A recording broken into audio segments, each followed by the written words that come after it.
Mga pagbasa ng mga salita ng makapangyarihang Diyos. Ukol sa paghahangad sa katotohanan. Paano sikaping matamo ang katotohanan 13? Matagal-tagal na tayong nagbabahaginan sa paksang pagbitiw sa paano sikaping matamo ang katotohanan. Napag-isipan ba ninyo ang iba't ibang aspektong nasasangkot sa paksang ito? Tungkol sa mga bagay na pinagbahaginan natin na kailangang bitiwan ng mga tao, madali ba para sa mga tao na bitiwan ang mga ito? Pagkatapos makinig sa mga pagbabahaginan, pinagmuni-munihan at pinagnilay-nilayan ba ninyo ang inyong mga sarili batay sa nilalaman ng mga ito? Inihambing ba ninyo ang nilalamang ito sa mga ipinapakita at ipinapamalas ninyo sa pang-araw-araw na buhay? Madalas kong pag-isipan ito. Noong huling beses na nagbahagi ang Diyos tungkol sa pagbitiw sa mga epekto ng pagkokondisyon ng pamilya sa atin, napagtanto ko na karaniwan kong sinusunod ang mga satanikong pilosopiyang ito sa buhay ko sa pagharap sa mundo. Tulad ng kasabihang, kailangan ng mga tao ang kanilang pagpapahalaga sa sarili, tulad ng pangangailangan ng puno sa balakbak nito na ikinintal sa akin ng aking pamilya. Pagkatapos tanggapin ang mga ideyang ito, binigyan ko ng halaga ang dignidad at katayuan sa lahat ng ginagawa ko. Takot akong mapahiya at hindi ko magawang maging isang matapat na tao. Ang lahat ng nilalamang ito na pinagbahaginan natin tungkol sa pagbitiw sa iba't ibang bagay ay pangunahing tumutukoy sa mga kaisipan at pananaw ng mga tao sa iba't ibang bagay. Sa pamamagitan ng paglalantad sa kanilang mga maling kaisipan at pananaw sa mga usaping ito, binibigyan nito ng kakayahan ang mga tao na makilala ang mga ito at magkaroon ng malinaw na kaalaman tungkol sa mga ito. At pagkatapos ay mabitiwan ang mga ito sa positibong paraan at hindi na mapigilan ng mga ito. Ang pinakamahalaga ay ang hindi magpagapos sa mga kaisipan at pananaw na ito, kundi ang mamuhay at umiral sa pamamagitan ng wastong paggamit sa mga salita ng Diyos at sa katotohanan bilang pamantayan ng isang tao.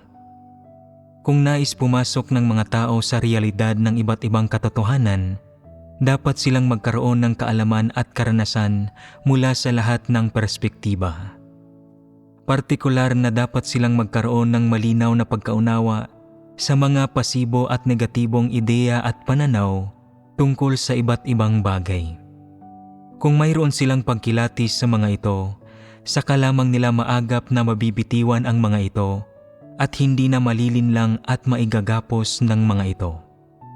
Sa makatuwid, upang makapasok sa realidad ng iba't ibang katotohanan at matamo ang resulta ng paghahangad sa katotohanan, dapat madalas na pagnilay-nilayan ng mga tao ang kanilang sarili at isipin kung paanong nakagapos at kontrolado sila sa pang-araw-araw na buhay ng iba't ibang ideya at pananaw, o madalas na sikaping alamin kung anong mga kaisipan at pananaw ang pinanghahawakan nila tungkol sa iba't ibang bagay sa pang-araw-araw na buhay at tukuyin kung tama ba o hindi ang mga kaisipan at pananaw na ito at kung alinsunod ba ang mga ito sa katotohanan, kung ang mga ito ba ay positibo at nagmumula sa Diyos o kung ang mga ito ay nagmumula sa mga intensyon ng tao o kay Satanas.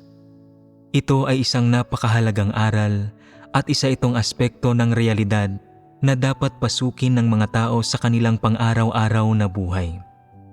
Ibig sabihin, sa pang-araw-araw na buhay, nakakatagpo ka man o hindi ng iba't ibang tao, usapin at bagay, dapat palagi mong suriin kung anong mga kaisipan at pananaw ang pinanghahawakan mo at kung ang mga kaisipan at pananaw na ito ay tama at alinsunod sa katotohanan. Ito ay isang napakahalagang aral. Sa iyong pang-araw-araw na buhay, maliban sa karaniwang pagganap mo sa iyong tungkulin, dapat 80 hanggang 70% ng buhay mo ang iginugugol mo sa pagpasok sa aspektong ito. Sa ganitong paraan ka lamang makakaasa na maaalis ang lahat ng uri ng kaisipan at pananaw tungkol sa mga negatibong bagay at makakapasok sa katotohanang realidad. Masasabi rin na magkakaroon ka lamang ng pag-asa kapag tinitingnan mo ang mga tao at bagay, kapag umaasal ka at kumikilos batay sa mga salita ng Diyos at na ang pamantayan ay ang katotohanan. Saka ka lang makakaasa na maliligtas ka sa huli. Kung sa pang-araw-araw mong buhay, maliban sa karaniwang pagganap mo sa iyong mga tungkulin, ay walang laman ang isipan mo sa natitirang 80 hanggang 70% ng oras, o pinag-iisipan at pinagmumuni-munihan mo lamang ang iyong pisikal na buhay, katayuan at reputasyon, kung gayon, hindi magiging madali para sa iyo na makapasok sa katotohanang realidad o makamit ang resulta ng paghahangad sa katotohanan. Kung alinman sa mga bagay na ito ay hindi madali para sa iyo nakamtin, magiging napakaliit ng tsansa mong maligtas. Sa ano kung gayon, nakasalalay ang pagkakamit ng kaligtasan? Sa isang punto, nakasalalay ito sa kung paano gumagawa ang Diyos at kung gumagawa ba sa iyo ang banal na Espiritu. Sa isa pang punto, nakasalalay ito sa iyong sariling kasipagan, kung gaano kalaki ang halagang ibinabayad mo at kung gaano karaming lakas at oras ang ginugugol mo sa paghahangad sa katotohanan at pagkakamit ng kaligtasan. Kung ang kadalasan mong iniisip at ginagawa ay walang kinalaman sa paghahangad sa katotohanan, kung gayon, walang kinalaman ang ginagawa mo sa pagkakaligtas. Ito ay isang hindi maiiwasang katunayan at isang hindi maiiwasang resulta. Kaya, ano ang dapat ninyong gawin magmula ngayon? Ang isang aspekto ay na dapat maingat ninyong sundin ang bawat paksa na pinagbabahaginan. At pagkatapos, ay aktibong sikaping pagnilayan at unawain ang paksa. Ibig sabihin, kapag natapos na natin ang isang paksa, dapat ka nang kumilos habang mainam pa ang pagkakataon sa pamamagitan ng pagninilay-nilay sa iyong sarili upang makamit ang isang tunay at tumpak na kaalaman at tunay na pagsisisi. Ang layon ng pagkakaroon ng kaalaman sa aspektong ito ng katotohanan sa lalong madaling panahon, pagkatapos nating magbahaginan dito o pagkatapos mong maunawaan ang ilang bahagi ng ating pinagbahaginan, ay upang magkaroon ka ng pinakabatayang kamalayan sa sarili mong mga kaisipan at pananaw. Upang sa kalaunan, kapag naharap ka sa mga usaping nauugnay rito sa pang-araw-araw na buhay, ang iyong dating kaalaman at pagkaunawa sa mga katotohanang prinsipyo ay magiging mga batayang ideya at pananaw na gagabay sa iyong karanasan sa usaping ito. Kahit papaano, sa sandaling magkaroon ka ng kamalayan at ng tumpak at wastong kaalaman, ang saloobin at pag-unawa mo sa usaping ito ay magiging positibo at maagap. Ibig sabihin, bago mangyari ang kaganapang ito, mababakunahan ka na at magkakaroon ng panangga. Para kapag talagang nangyari na ito, mababawasan ang mga tendensiya mong mabigo, gayon din ang posibilidad na pagtaksilan mo ang Diyos. At tataas ng husto ang probabilidad na makapasok ka sa katotohanang realidad. Katulad lang ito ng kapag nagaganap ang isang pandemya. Kung hindi ka magpapabakuna, ang tanging magagawa mo ay manatili sa loob ng bahay at huwag lumabas, kaya liliit ang posibilidad na mahahawa ka. Ngunit kung lalabas ka at maglilibot-libot at makikihalubilo sa mundo sa labas, dapat kang magpabakuna. Inaalis ba ng bakunang ito ang posibilidad ng impeksyon? Hindi. Pero binabawasan nito ang probabilidad ng impeksyon. Sapat nang sabihing magkakaroon ka ng antibodies sa katawan. Ang proseso ng paghahangad sa katotohanan ay nagsisimula sa kaalaman sa iba't ibang katotohanan. Kung may alam kang mga tama at positibong pahayag at prinsipyo mula sa loob ng iba't ibang katotohanan, at kasabay nito, may partikular ka ring kaalaman sa iba't ibang negatibo at masamang kaisipan at pananaw, na inihahayag ng bawat katotohanan. Kung gayon, kapag muling mangyari ang gayong kaganapan, ang mga pasya mo ay hindi na magiging batay sa pamantayan ng mga negatibo at masamang ideya at opinyon na ikinintal sa iyo ni Satanas, at hindi ka na magkakaroon ng saloobin na kumakapit sa gayong mga ideya at pananaw. Bagamat sa yugtong ito ay hindi ka pa nakapasok sa aspektong ito ng katotohanang realidad at maaaring neutral ang mga pananaw mo.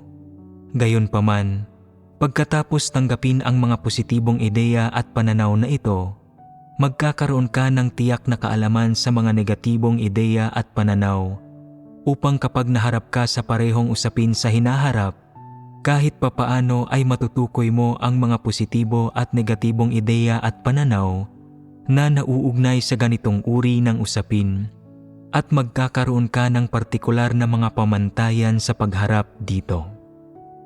Sa batayan ng mga pamantayang ito, ang mga taong nagmamahal sa katotohanan at mayroong pagkatao ay malamang na mas nahihikayat na isagawa ang katotohanan at tingnan ang mga tao at bagay at umasal at kumilos ayon sa pamantayan ng katotohanan. Sa partikular na antas, lubos itong makatutulong sa iyo na makapasok sa katotohanang realidad at makapagsagawa ayon sa mga katotohanang prinsipyo. Masunod ang Diyos ayon sa kanyang mga hinihingi at matanggap ang mga tao, usapin at bagay na isinasaayos ng Diyos para sa iyo. Mula sa pananaw na ito, masasabi ba na kung mas maraming katotohanan ang nauunawaan ng isang tao, mas malaki rin ang posibilidad na makakapasok siya sa katotohanang realidad, at kung mas lubusan niyang nauunawaan ang mga negatibong bagay, mas malaki ang probabilidad na tatalikuran niya ang mga negatibong bagay na ito? Sa makatuwid, hindi mahalaga kung handa ka o hindi na hangarin ang katotohanan, o kung nakapagpasya ka na o hindi pa na hangarin ang katotohanan, o kung ikaw ay nasa landas ng paghahangad sa katotohanan o wala. At hindi mahalaga ang iyong kakayahan o kung paano mo nauunawaan ang katotohanan. Sa madaling salita, kung gusto ng mga tao na hangarin ang katotohanan, kung nais nilang maunawaan ang mga pamantayan ng katotohanan at maisagawa ang katotohanan at makapasok dito, kinakailangang makilatis at maunawaan nila ang lahat ng uri ng negatibong bagay. Ito ang mga unang kinakailangan para sa paghahangad sa katotohanan at pagpasok sa katotohanang realidad. Hindi nauunawaan ng ilang tao ang katotohanan, at pagdating sa iba't ibang paksa na pinagbabahaginan natin ngayon, palagi nilang nararamdaman na hindi ko kailanman napag-isipan ang mga paksang ito, ni naranasan ang mga ito. Hindi ko makita ang kaugnayan sa pagitan ng sinasabi mo tungkol sa mga paksang ito at ng aking iba't ibang problema, tiwaling disposisyon at pagpapakita ng katiwalian. Kaya ano ang kinalaman ng sinasabi mo tungkol sa mga paksang ito sa paghahangad ko sa katotohanan? Mukhang wala naman itong gaanong kinalaman sa aking pagpasok sa katotohanang realidad. Hindi ba? Bakit hindi mo nalang talakayin ang ilang matayog at malalim na paksang tungkol sa positibong pagpasok ng mga tao? Bakit lagi mong inilalantad itong negatibong maliliit na bagay ng pang-araw-araw na buhay? Tama ba ang opinyong ito o mali? Sa tuwing naririnig ng mga taong may mga ganitong ideya, ang gayong mga walang kwentang bagay ng pang-araw-araw na buhay, lalo na kapag nabibigyang halimbawa ang mga usaping ito, nasusuklam sila at ayaw nilang makinig. Iniisip nila, masyadong pangkaraniwan at mababaw ang paksang ito. Walang anumang espesyal tungkol dito, masyado itong simple. Naiintindihan ko ito kaagad pagkarinig ko pa lang. Masyado itong madali. Hindi dapat ganito ang katotohanan. Dapat mas malalim ito kaysa rito at kailangang makinig ang mga tao rito ng ilang beses bago nila ito maunawaan at matandaan ang isa o dalawang pangungusap. Ang sinasabi mo ngayon ay mga maliliit na usapin ng pang-araw-araw na buhay at ilang pagpapamalas ng normal na pagkatao sa pang-araw-araw na buhay. Hindi ba't masyado itong mababaw para sa amin? Sa tingin mo ba na ang mga taong may ganitong pananaw ay tama sa kanilang pag-iisip? Hindi, mali sila. Bakit mali sila? Ano ang mali sa kanila? Una sa lahat, nakahiwalay ba ang mga kaisipan at pananaw ng mga tao sa kanilang pang-araw-araw na buhay? Hindi, Nakahiwalay ba ang kanilang iba't ibang pagpapamalas at saloobin sa kanilang pang-araw-araw na buhay? Hindi. Wala sa mga bagay na ito ang magkahiwalay. Ang mga tiwaling disposisyon, kaisipan at pananaw ng mga tao, ang kanilang mga ideya at intensyon tungkol sa iba't ibang usapin, ang kanilang mga partikular na paraan ng paggawa sa mga bagay-bagay, pati na ang mga kaisipan at ideya na nagmumula sa kanilang isipan, ay lahat hindi maipaghihiwalay sa kanilang iba't ibang pagpapamalas at pagbubuhos sa pang-araw-araw na buhay. Higit pa rito, ang iba't ibang pagpapamalas at pagbubuhos na ito sa pang-araw-araw na buhay, gayon din ang mga kaisipan, pananaw at saloobin ng mga tao sa iba't ibang usapin na nangyayari sa kanila, ay mga mas partikular na bagay na nauukol sa mga tiwaling disposisyon ng mga tao.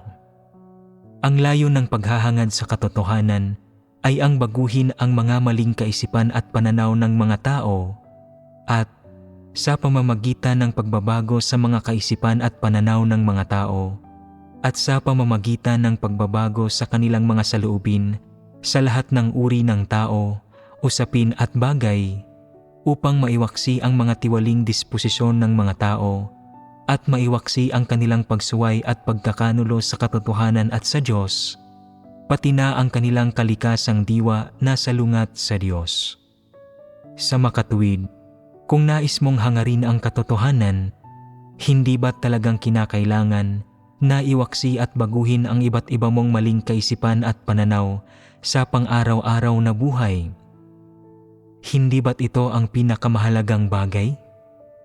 Kaya, gaano man tila kababaw o kapangkaraniwan ang mga bagay na sinasabi ko, huwag magkaroon ng mapanghimagsik na pag-iisip tungkol sa mga ito. Ang mga bagay na ito ay tiyak na hindi basta-basta lamang. Inuukupan ng mga ito ang puso at isipan mo at kinukontrol ang iyong mga kaisipan at pananaw tungkol sa bawat tao, usapin at bagay na iyong kinakaharap. Kung hindi mo babaguhin o iwawaksi ang mga maling kaisipan at pananaw na ito sa pang-araw-araw na buhay, kung gayon, ang iyong pahayag na tinatanggap mo ang katotohanan at na mayroon kang katotohanang realidad ay magiging mga walang kabuluhan. Katulad ito ng kapag mayroon kang cancer, dapat maagap itong magamot. Hindi mahalaga kung saang organ naroroon ang mga cancer cell, kung nasa dugo o nasa iyong balat, o kung nasa ibabaw ang mga ito o nakatago sa kailaliman, sapat nang sabihin ang unang bagay na dapat asikasuhin ay ang mga cancer cell sa katawan mo. Pagkatapos maalis ang mga cancer cell, saka lang maa-absorb at gagana sa loob mo ang iba't ibang sustansyang natatanggap mo. Sa ganitong paraan, ang lahat ng organ sa katawan mo ay gagana na ng normal. Sa sandaling naalis na ang sakit, magiging mas malusog at mas normal ang katawan mo. At ang ganitong mga tao ay ganap nang gumaling sa sakit. Ang paghahangad ng mga tao sa katotohanan ay ang proseso ng pagwawaksi sa mga tiwaling disposisyon at ito rin ang proseso ng pagpasok sa katotohanang realidad. Ang proseso ng pagwawaksi sa mga tiwaling disposisyon ay ang proseso ng pagbabago ng mga tao at ang pag-aalis sa iba't ibang mali at negatibong kaisipan at pananaw mula sa kanilang sarili. Ito rin ang proseso ng pagsasangkap ng mga tao sa kanilang sarili ng iba't ibang wasto at positibong ideya at pananaw. Ano ba ang mga positibong ideya at pananaw? Ang mga ito ay mga bagay na may kinalaman sa realidad, mga prinsipyo at sa pamantayan ng katotohanan. Upang makapasok sa katotohanang realidad, kailangang isa-isang suriin at unawain ng mga tao ang kanilang iba't ibang maling ideya at pananaw tungkol sa buhay, pananatiling buhay, at pakikitungo sa iba sa pamamagitan ng paghahanap sa katotohanan, at pagkatapos, lutasin ang mga ito at isa-isang iwaksi. Sa madaling salita, ang paghahangad sa katotohanan ay tungkol sa pagbibigay kakayahan sa mga tao na iwaksi ang lahat ng kanilang mali at hindi wastong kaisipan at pananaw, at pagkakaroon ng mga wastong kaisipan at pananaw tungkol sa lahat ng uri ng bagay, kaisipan at pananaw na naaayon sa mga katotohanang prinsipyo. Sa ganitong paraan lamang makakamit ng mga tao ang layo ng pagtingin sa mga tao at bagay, pag-asal at ganap na pagkilos batay sa mga salita ng Diyos at na ang pamantayan ay ang katotohanan. Ito ang pangwakas na resulta na nakakamit ng mga tao sa paghahangad sa katotohanan, at ito rin ang katotohanang realidad na sa wakas ay maisa sa buhay ng mga tao matapos makamit ang kaligtasan. Naiintindihan mo ba ito? Sa huling pagtitipon, nagbahaginan tayo sa paksanang pagbitiw hinggil sa pamilya. Ano ang pinagbahaginan natin noong nakaraan tungkol sa paksa ng pamilya? Nagbahaginan tayo tungkol sa mga pang-aabala at panghahadlang ng pamilya sa paghahangad natin sa katotohanan. Nagbahaginan din tayo kung ano ang mga paghahangad, mithiin at hangarin na dapat nating bitiwan pagdating sa isyu ng pamilya. Binanggit ng Diyos ang dalawang bagay. Ang isa ay ang bitiwan ang pagkakakilanlang na mamana natin sa ating pamilya, at ang isa naman ay ang bitiwan ang mga epekto ng pagkokondisyon sa atin ng pamilya. Iyon nga ang dalawang bagay na iyon. Ang una ay ang bitiwan ang pagkakakilanlang na mamana mo mula sa iyong pamilya. Alam mo ba kung ano ang mga katotohanang prinsipyo na dapat maunawaan ng mga tao sa aspetong ito? Pagkatapos makinig sa mga pagbabahagi ko, kung hindi ako magbibigay ng partikular na pagbubuod, kayo ba ay marunong magbuod ng mga bagay-bagay? Pagkatapos kong magbahagi tungkol sa mga bagay na ito at sa mga partikular na detalye hinggil sa mga ito, ibinuod ba ninyo ang mga nauugnay na prinsipyo na dapat sundin ng mga tao pagdating sa aspetong ito ng katotohanan? Kung alam mo kung paano ibuod ang mga ito, maisasagawa mo ang mga ito. Kung hindi mo alam kung paano ibuod ang mga ito at nakatutok lamang sa bahagyang pagkaunawa at hindi mo alam kung ano ang mga sangkot na katotohanang prinsipyo, hindi mo maisasagawa ang mga ito.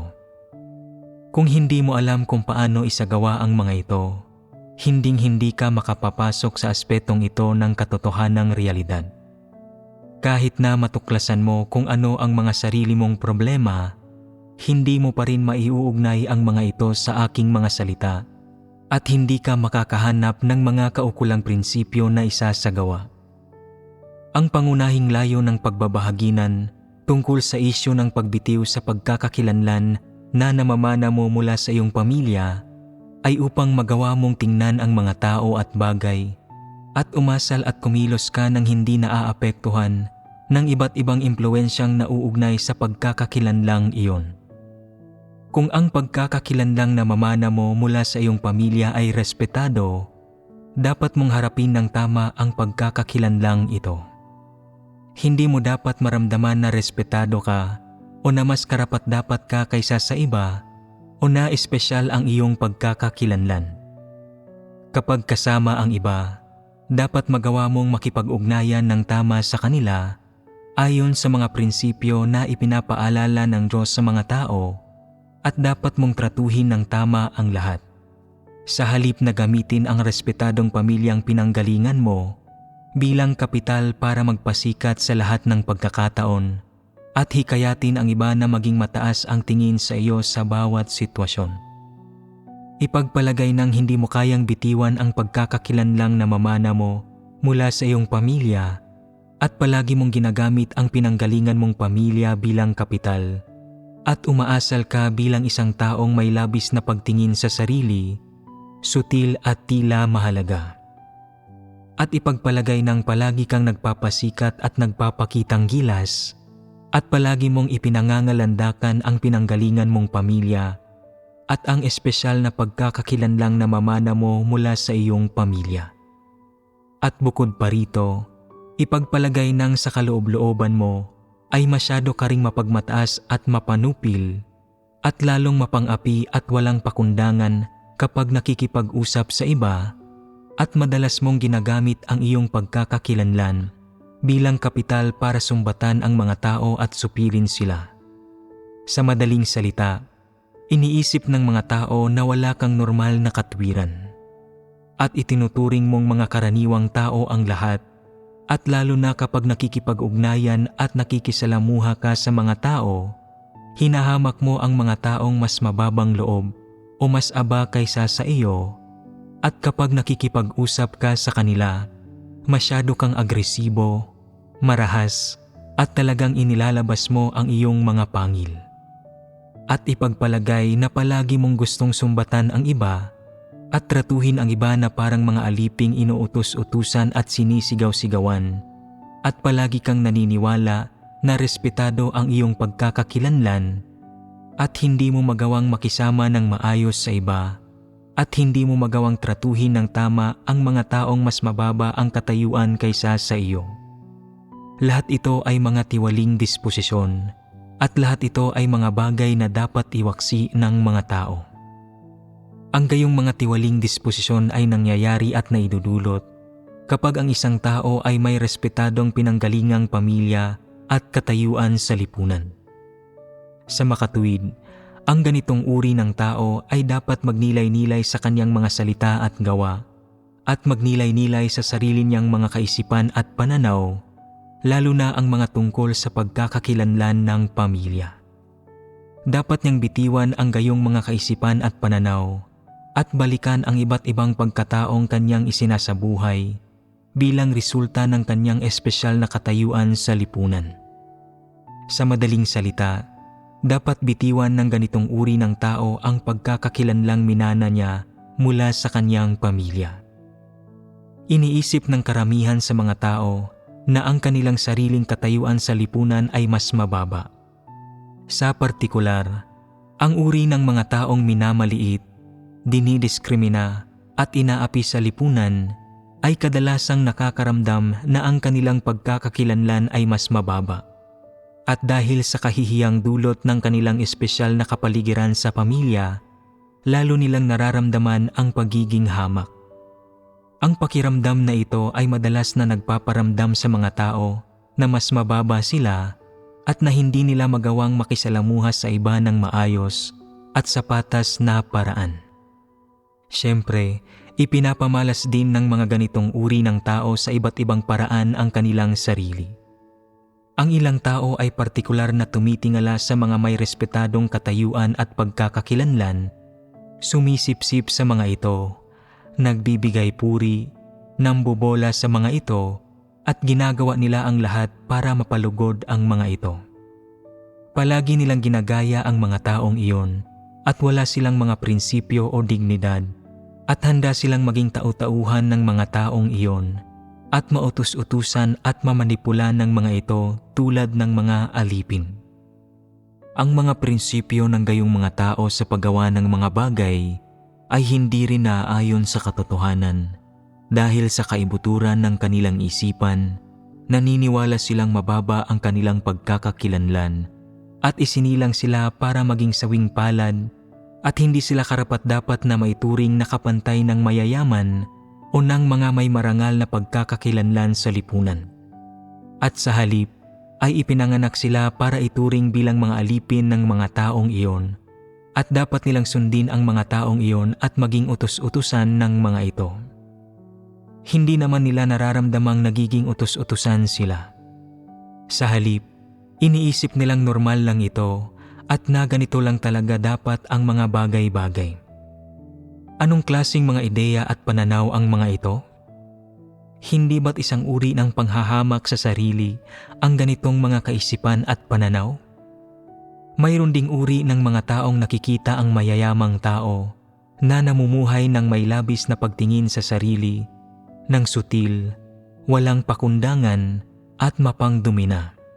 At labis pa nga nilang kinaiinggitan at pinagsisikapang gayahin ang gayong mga tao at umaasa silang kung magkakaroon sila ng pagkakataong baguhin ang mga bagay-bagay, makapamumuhay sila ng kagaya sa mayayamang taong ito na sutil at may labis na pagtingin sa sarili. Iniisip nilang walang masama sa pagiging sutil at pagkakaroon ng labis na pagtingin sa sarili. Sa kabaligtaran, itinuturing nila ang mga ito bilang mga kaakit-akit at romantikong katangian. Mali rin ang mga kaisipan at pananaw ng gayong mga tao at dapat na bitiwan. Anuman ang iyong pagkakakilanlan o katayuan, lahat ito ay pauna nang itinakda ng Diyos. Anuman ang uri ng pamilya o pinagmulan na pamilya, ang pauna nang itinakda ng Diyos para sa iyo, ang pagkakakilanlang na mamana mo mula rito ay hindi nakakahiya at hindi rin marangal. Ang prinsipyo ng kung paano mo itinuturing ang iyong pagkakakilanlan ay hindi dapat nakabatay sa prinsipyo ng karangalan at kahihiyan. Sa anumang uri ng pamilya ka inilalagay ng Diyos, sa anumang uri ng pamilya kanya tinutulutan na manggaling, isa lamang ang pagkakakilanlan mo sa harap ng Diyos, at iyon ay ang pagkakakilanlan ng isang nilikha. Sa harap ng Diyos, isa kang nilikha. Kaya sa mga mata ng Diyos, kapantay ka ng sino man sa lipunan na may naiibang pagkakakilanlan at katayuan sa lipunan. Lahat kayo ay miyembro ng tiwaling sangkatauhan at lahat kayo ay mga taong nais na iligtas ng Diyos. At siyempre, sa harap ng Diyos, lahat kayo ay may parehong pagkakataon na gampanan ang inyong mga tungkulin bilang mga nilikha at lahat kayo ay may parehong pagkakataon na mahangad ang katotohanan at makamit ang kaligtasan. Sa antas na ito, batay sa pagkakakilanlan ng isang nilikha na ibinigay sa iyo ng Diyos, hindi mo dapat pahalagahan ang sarili mong pagkakakilanlan at hindi mo rin ito dapat maliitin. Sa halip, dapat mong ituring ng tama ang iyong pagkakakilanlan bilang isang nilikha ng Diyos at magawang makisama ng maayos at patas sa sinumang tao at ayon sa mga prinsipyong itinuturo at ipinapayo ng Diyos sa mga tao. Anuman ang katayuan o pagkakakilanlan ng ibang tao sa lipunan at anuman ang iyong sariling katayuan o pagkakakilanlan sa lipunan, ang sinumang pumapasok sa sambahayan ng Diyos at humaharap sa Diyos ay may iisang pagkakakilanlan lamang, ang pagiging isang nilikha. Sa makatuwid, iyong mga may mababang katayuan at pagkakakilanlan sa lipunan ay hindi dapat makaramdam ng pagiging mas mababa. Mayroon ka mang talento o wala, gaano man kahusay ang iyong kakayahan, at mayroon ka mang abilidad o wala, dapat mong bitiwan ang iyong katayuan sa lipunan. Dapat mo ring bitiwan ang mga ideya o pananaw tungkol sa pagraranggo at pagmamarka ng mga tao o paghuuri sa kanila bilang respetado o mababa batay sa kanilang pinagmulang pamilya at kasaysayan ng pamilya. Hindi ka dapat makaramdam ng pagiging mas mababa dahil sa mababa mong pagkakakilanlan at katayuan sa lipunan. Dapat kang matuwa na bagamat hindi gaanong makapangyarihan at kamangha-mangha ang pinagmulan ng iyong pamilya at mababa ang katayuan na minana mo, hindi ka tinalikdan ng Diyos. Mula sa dumi at alikabok ay itinataas ng Diyos ang mga taong may mababang loob at binibigyan kanya ng parehong pagkakakilanlan. Ang pagkakakilanlan ng isang nilikha katulad ng sa ibang tao. Sa sambahayan ng Diyos at sa harap ng Diyos, ang iyong pagkakakilanlan at katayuan ay kapantay ng sa lahat ng ibang taong hinirang ng Diyos. Sa sandaling mapagtanto mo ito, dapat mong bitiwan ang pakiramdam ng pagiging mas mababa at itigil na ang pagkapit dito. Kapag nahaharap sa mga taong may respetado at magandang katayuan sa lipunan o sa mga taong may mas mataas na katayuan sa lipunan kaysa sa iyo, hindi mo kailangang yumukod sa kanila o maging labis na magiliw sa kanila. Lalong hindi mo sila kailangang hangaan. Sa halip, dapat mo silang ituring na mga kapantay mo. Tingnan sila ng diretso sa mata at tratuhin sila ng tama. Kahit na madalas silang mapangdomina o puspos ng pagpapahalaga sa sarili at itinuturing ang kanilang sarili bilang may mataas na katayuan sa lipunan, dapat mo pa rin silang tratuhin ng tama at hindi ka dapat magpapuwersa o matakot sa kanilang kapangyarihan. Anuman ang kanilang pag-uugali o paano ka man nila tatratuhin, dapat mong malaman na sa harap ng Diyos pareho lamang kayo. Dahil kayong lahat ay nilikha, kayong lahat ay mga taong hinirang ng Diyos para maligtas. Walang espesyal sa kanila kumpara sa iyo. Ang kanilang di umano'y espesyal na pagkakakilanlan at katayuan ay hindi umiiral sa mga mata ng Diyos at hindi niya kinikilala ang mga ito. Sa makatuwid, hindi mo kailangang mapigilan ng usapin sa pagkakakilanlang na mamana mo mula sa iyong pamilya at hindi ka rin kailangang makaramdam ng pagiging mas mababa dahil dito. Lalong hindi kailangang bitiwan ang anumang pagkakataon na makipag-ugnayan sa ibang tao sa patas na paraan dahil lamang sa iyong mababang katayuan sa lipunan o natalikuran ang alinman sa mga karapatan, responsibilidad at obligasyon na ipinagkaloob sa iyo ng Diyos sa sambahayan ng Diyos at sa harap ng Diyos. At syempre, tiyak na hindi mo dapat isuko ang iyong karapatang maligtas o ang pag-asa na makamit ang kaligtasan. Sa sambahayan ng Diyos, sa harap ng Diyos, walang pagkakaiba sa pagitan ng mayaman at mahirap. Walang pagkakaiba sa pagitan ng mataas at mababang katayuan sa lipunan at walang sino mang may espesyal na pinagmulang pamilya ang karapat-dapat bigyan ng espesyal na pagtrato o ng mga partikular na pribilehiyo. Sa harap ng Diyos, iisa lamang ang pagkakakilanlan ng lahat ng tao. Ito ay ang pagiging isang nilikha. Dagdag pa rito, sa harap ng Diyos, ang mga kalikasang diwa ng lahat ng tao ay pare-pareho. Iisang uri lamang ng tao ang gustong iligtas ng Diyos, at iyon ay ang mga tiwaling tao. Kaya, hindi mahalaga kung ang iyong pagkakakilanlan o katayuan sa lipunan ay marangal o mababa, lahat kayo ay mga taong nais iligtas ng Diyos. Isipin mong may nagsabi sa iyo, tingnan mo ang pamilya mo, napakahirap ninyo na wala ka man lang mga disenteng damit. Napakahirap ng pamilya mo na nag-aral ka lamang ng elementarya at hindi kailanman nakapag-high school. Napakahirap ng pamilya mo na nakakakain ka lang ng sopas at gulay at hindi ka man lang nakatitikim pa ng tsokolate, pizza o soft drink. Paano mo dapat harapin ang sitwasyong ito? Makakaramdam ka ba ng pagiging mas mababa o pagkalumbay? Magrereklamo ka ba tungkol sa Diyos sa loob-loob mo? Mangliliit ka ba sa sinabi ng taong iyon? Hindi na ako mangliliit ngayon. Hindi ka na mangliliit ngayon, pero noon ay mangliliit ka. Tama ba? Noon, sa tuwing napapansin mo kung kaninong pamilya ang mayaman o kung sino ang mayaman at respetado, sasabihin mo, nakatira sila sa isang villa at may sariling sasakyan. Maraming beses na silang nag-abroad. Kailanman ay hindi pa ako nakalabas ng aking nayon at hindi pa ako nakakita ng tren.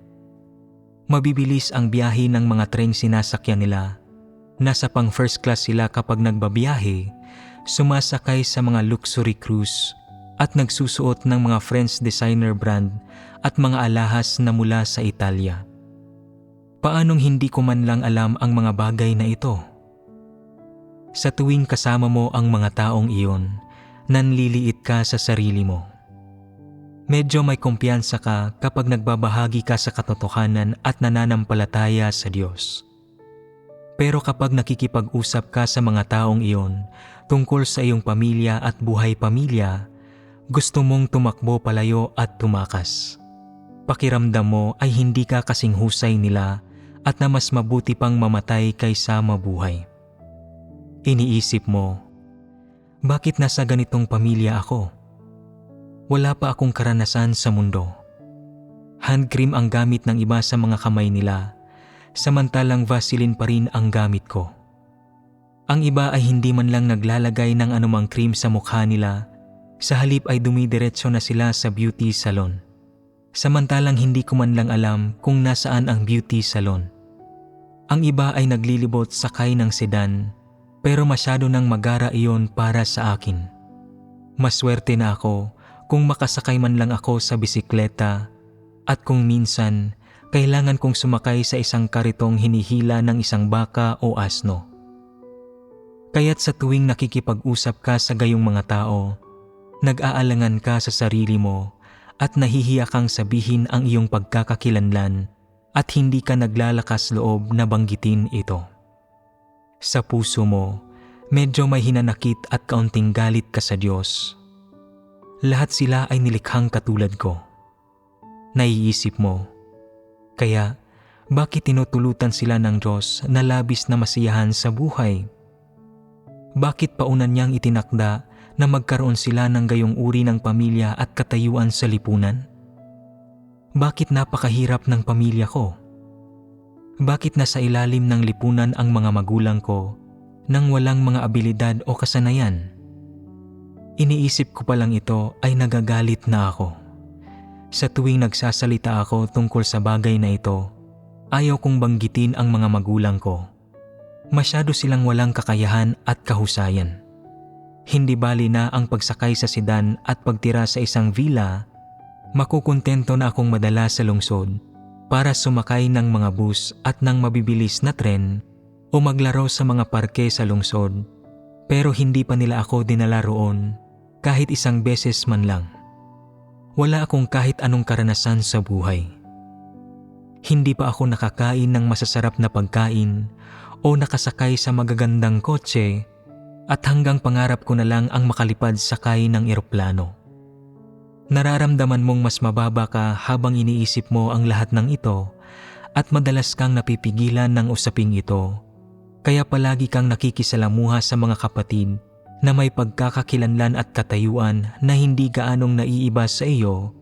Iniisip mo, totoo ang sinasabi nila.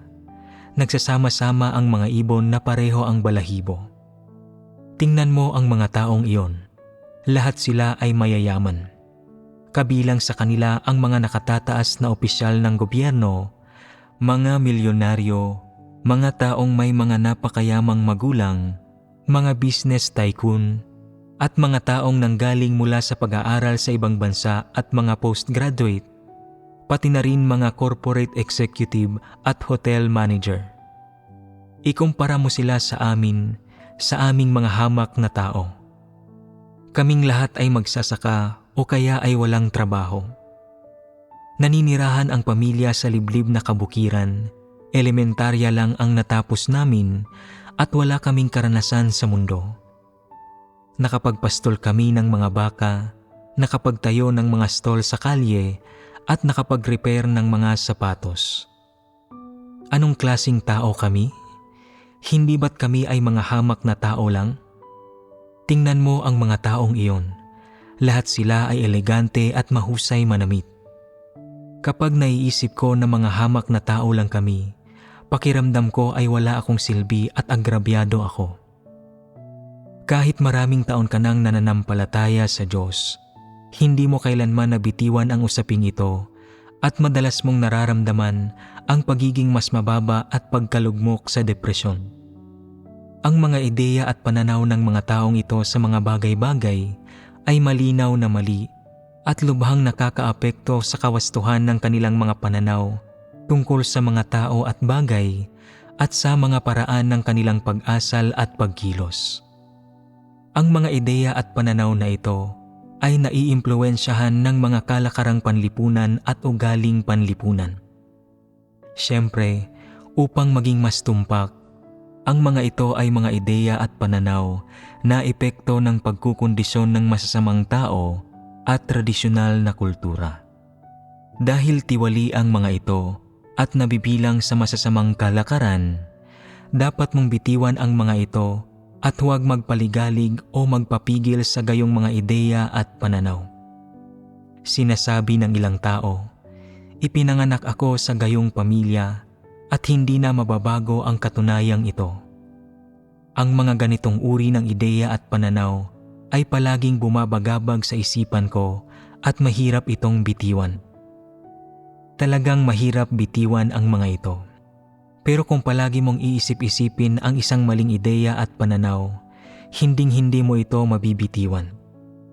Kung tatanggapin mo ang mga tamang ideya at pananaw, unti-unti mong mabibitiwan ang mga mali. Ano ang ibig kong sabihin dito? Ang ibig kong sabihin dito ay hindi posibleng mabitiwan mo ang lahat ng ito ng sabay-sabay para makasalamuha mo ang mayayaman o iyong mga may mataas na katayuan at halaga bilang kapantay mo o sa normal na paraan. Imposibleng magawa ito ng sabay-sabay. Ngunit kahit papaano ay maaari kang makalaya mula sa bagay na ito. Kahit na mayroon ka pa ring pakiramdam ng pagiging mas mababa, kahit na medyo nababagabag ka pa rin ito sa kaibuturan ng iyong puso, nakapagkamit ka na ng kaunting paglaya mula rito sa isang antas.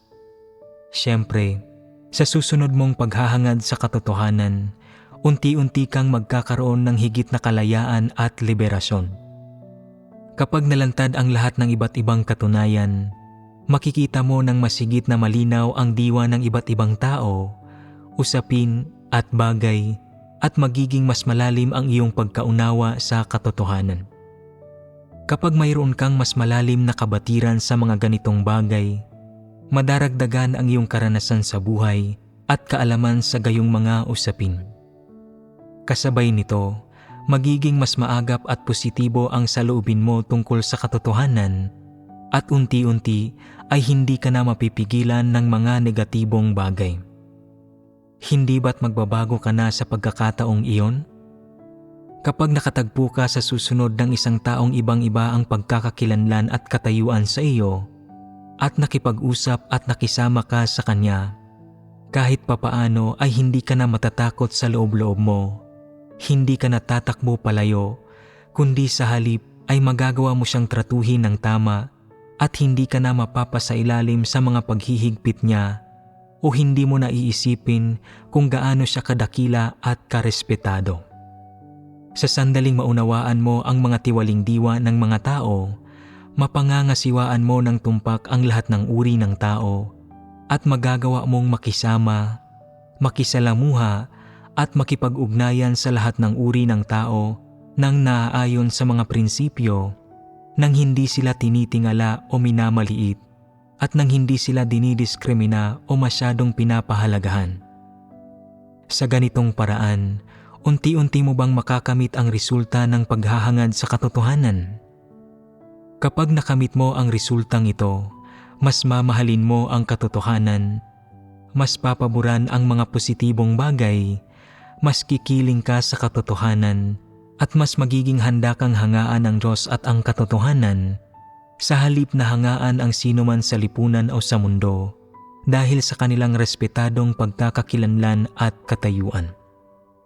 Ang mga bagay na iyong hinahangaan at tinitingala, pati na ang mga bagay na sinusunod at sinasamba mo ay mag-iiba at unti-unting magbabago mula sa mga negatibong bagay tungo sa mga positibong bagay at sa katotohanan o para mas maging tumpak tungo sa Diyos, sa mga salita ng Diyos at sa pagkakakilanlan at katayuan ng Diyos. Sa ganitong paraan, unti-unti kang makapapasok sa katotohanang realidad sa aspetong ito. Ibig sabihin, unti-unti mong maiwawaksi ang iyong tiwaling disposisyon at ang mga gapos ni Satanas sa aspetong ito, at unti-unti mong makakamit ang kaligtasan. Ganito ang proseso. Hindi ito mahirap. Ang daan ay nakalatag na sa harapan mo. Hanggat hinahangad mo ang katotohanan, makapapasok ka sa katotohanang realidad. At anong katotohanan ang papasukin mo sa huli? Anumang uri ng katayuan ang mamanahin mo mula sa iyong pamilya, hindi ka na mag-aalala o maliligalig kung marangal man ito o mababa. Sa halip, magagampanan mo ng maayos ang iyong tungkulin bilang isang nilikha, tingnan ang mga tao at bagay, at umasal at kumilos bilang isang nilikha, mamuhay sa harap ng Diyos bilang isang nilikha, at mamuhay sa kasalukuyan sa bawat araw ng may pagkakakilanlan ng isang nilikha. Ito ang resulta na hahangarin mo. Magandang resulta ba ito? Kapag pumasok ang mga tao sa aspetong ito ng realidad, napapalaya ang puso nila. Kahit papaano, hindi ka na maliligalig sa usapin ng pagkakakilanlan na namamana mo mula sa iyong pamilya at hindi ka na mag-aalala kung mataas o mababa ang iyong katayuan.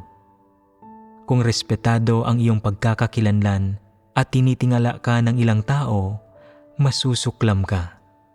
Kung mababa ang iyong pagkakakilanlan at dinidiskrimina ka ng ilang tao, hindi ka mapipigilan o maliligalig dahil dito. At hindi ka rin malulungkot o magiging negatibo tungkol dito. Hindi mo na kailangang mag-alala, magdalamhati o makaramdam ng pagiging mas mababa batay sa kung nakasakay ka na ba sa mabilis na tren, nakapunta sa isang beauty salon, nakapaglakbay sa ibang bansa, nakakain ng western food, o nakapagtamasa ng mga eksklusibong material na kaginhawahan tulad ng ginagawa ng mayayaman. Hindi ka na mapipigilan at maliligalig sa mga gayong bagay at magagawa mong tratuhin ng tama ang lahat ng uri ng tao, bagay at usapin at magagampanan mo ng normal ang iyong mga tungkulin. Hindi ba't magiging malaya ka na sa pagkakataong iyon? Sa ganitong paraan, lalaya ang puso mo. Kapag nakapasok ka na sa realidad ng aspetong ito ng katotohanan at nakalaya ka na mula sa mga gapos ni Satanas, tunay ka nang magiging isang nilikhang namumuhay sa harap ng Diyos at isang nilikhang ninanais ng Diyos. Ngayon, dapat mas malinaw na sa iyo ang tungkol sa landas ng pagbitiw sa pagkakakilanlan at katayuan na namamana mo mula sa pamilya.